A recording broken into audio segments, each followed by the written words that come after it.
গরম ভাত আর এই রেসিপি পুরোই অমৃত। একবার যদি এই রেসিপি কাউকে গরম ভাতের সঙ্গে বানিয়ে খাওয়ান তাহলে সে একটা কথাই বলবে, গরম গরম ভাত দিয়ে অমৃত খেলাম। আর মাছ মাংস কিন্তু সাইডেই পড়ে থাকবে, কেউ হাতও লাগাবে না। এই রেসিপিটি তৈরি করব সম্পূর্ণ ঝিঙে দিয়ে। এই ঝিঙে দুটো অনেকদিন ধরে ফ্রিজে পড়েছিল, তো ভাবছিলাম কি করব তো ভাবলাম না, এই অমৃত রেসিপিটা বানিয়েই ফেলি। আরও একটা কথা, যাদের বাড়ির বাচ্চারা এইসব সবজি খেতে চায় না তাদের কিন্তু সবজি খাওয়ানোর এটা একটা নিনজা টেকনিক বলতে পারো। আজকের রাহাত কিন্তু এই সবজি দিয়েই ভাত খেয়ে নিয়েছে।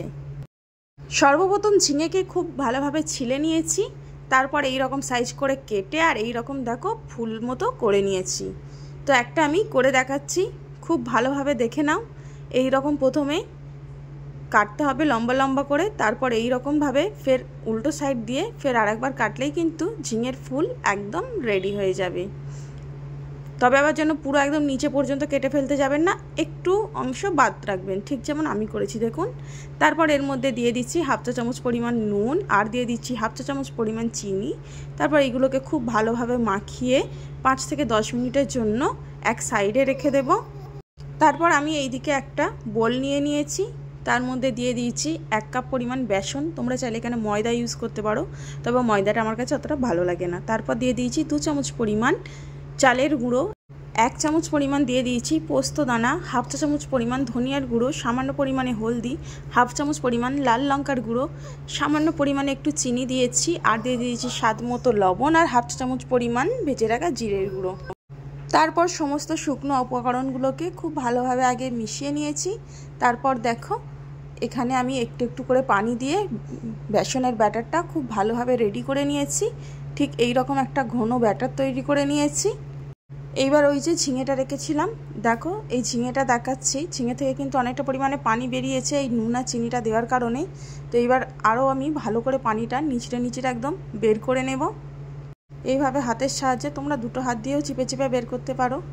তো সব পানি বের করা হয়ে গেছে। এইবার আমি গ্যাসের উপর প্যান বসিয়ে দিয়েছি এবং পরিমাণ মতো সয়াবিন অয়েল গরম করতে দিয়েছি। তোমরা চাইলে সরষের তেলে করতে পারো, তাহলেও কিন্তু টেস্টটা অনেক ভালো আসবে।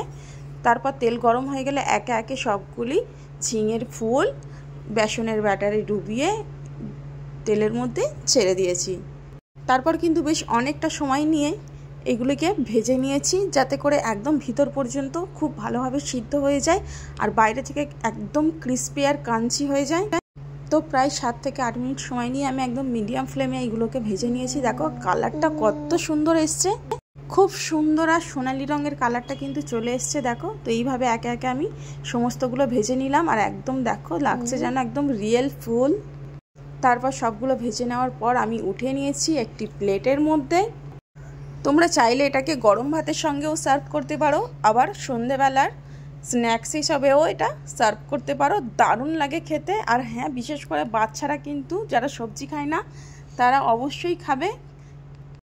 আর খেতেও কিন্তু দুর্দান্ত হয়েছিল, বাইরে থেকে একদম ক্রিস্পি মুচমুচে আর ভিতর থেকে একদম সফট, মুখে দিলেই মনে হবে যেন অমৃত খাচ্ছি। তো তোমাদের কাছে কেমন লাগলো এই ঝিঙের ফুল ভাজি রেসিপিটি? আমার কাছে তো দারুণ লেগেছে। আর তোমরাও যদি বানাতে চাও তাহলে কিন্তু ভিডিওটি শেয়ার করে তোমাদের টাইম লাইনে রেখে দাও, নাহলে কিন্তু পরে পাবে না। আর কমেন্ট করে জানিয়ে যেও কেমন লাগলো রেসিপিটি। ধন্যবাদ।